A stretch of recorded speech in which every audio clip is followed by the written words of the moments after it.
तो hello guys, देखिए अब कथा सुन रही है आप सब भी हमारे चैनल पर करवा चौथ का। और फिर अनमने से भोजन किया करते। जब कार्तिक से पहले बेटी विदा होकर घर आई तो घर में खुशी छा गई। अब बहन भाई फिर मिल बैठकर भोजन करने लगे। कार्तिक कृष्ण पक्ष में करवा चौथ का व्रत किया जाता है। घर में लड़कों की बहुएं, माँ और बहन सभी ने व्रत रखा था। शाम को सातों भाई भोजन करने बैठे तो उन्होंने बहन को भोजन करने के लिए कहा। बहन बोली, आज वह तो चंद्रमा निकलने पर ही अर्घ्य देकर भोजन करेगी। भाई चुप होकर भोजन करने को तैयार हो गई, पर सबसे छोटा भाई बहन से बहुत प्यार करता था। उसने सोचा कि बहन चंद्र के निकलने तक कैसे भूखा रह सकेगी। उसने भाइयों से सलाह करके वृक्ष के सहारे सीढ़ी लगाई और चूल्हे के पीछे दीपक रखकर उसके प्रकाश को चंद्रमा बता दिया और भोली बहन को अर्घ्य देने को कहा। भाइयों ने इस तरह बहन से अर्घ्य दिलाकर भोजन करने को कहा। बहन ने अपने भाइयों से भी भोजन करने को कहा, किंतु उन्होंने भाइयों के द्वारा छल किया जाना बताकर ननद को भी भोजन करने को मना किया। फिर भी भोली बहन ने भाइयों के बहकाने में आकर भोजन कर लिया।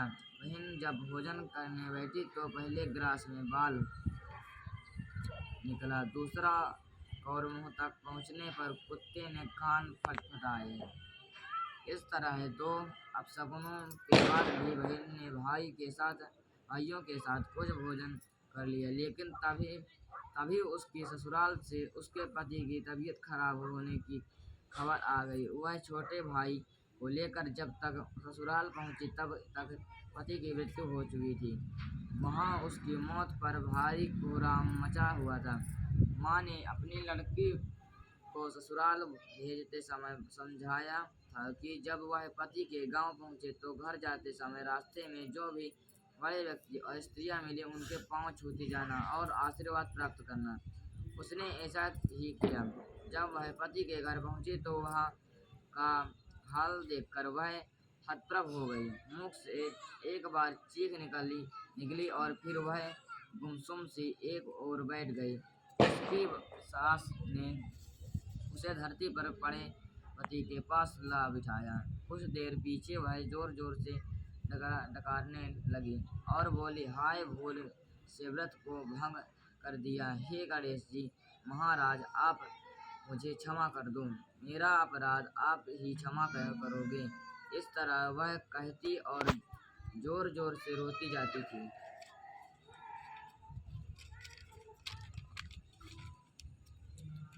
अभी शंकर पार्वती उधर से निकले। पार्वती जी ने हाल जानकर कहा, हे स्वामी, यह तो बहुत कम उम्र में ही विधवा हो रही है। यह अपना शेष जीवन कैसे काटेगी? प्रभु आप कुछ कीजिए। शंकर भगवान बोले, प्रिय, आपका कहना सही है, किंतु यह अपराध तो गणेश जी के प्रति हुआ है, वही इसे संभालेंगे। उन्होंने गणेश जी से उसे सुहागिन बने रहने के लिए कुछ करने को कहा। तब गणेश जी ने व्रत खंडन करने की उसकी भूल को क्षमा कर दिया और कहा कि वह अब अगली करवा चौथ का व्रत करने में भूल न करे। तब उसका पति राम राम कहकर उठ बैठा और बोला, मैं तो आज बहुत सोया हूँ। घर में आनंद छा गया।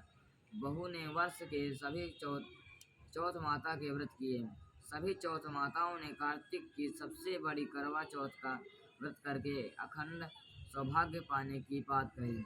तब उसने कार्तिक आने पर करवा चौथ का व्रत विधि पूर्वक पूर्ण किया और अपने पति सहित सुख से रहने लगी।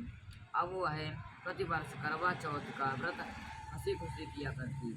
हे करवा चौथ माता, आपने जिस तरह साहूकार की बेटी को व्रत करने पर उसके पति को दीर्घायु प्रदान कर उसे सौभाग्य दिया, उसी तरह प्रसन्न होकर सभी व्रत करके इस कथा को पढ़ने सुनने वाली देवियों को भी उत्तम और अखंड सौभाग्य प्रदान करना। करवा पहला अध्याय पूर्ण हो गया। सुन लीजिए।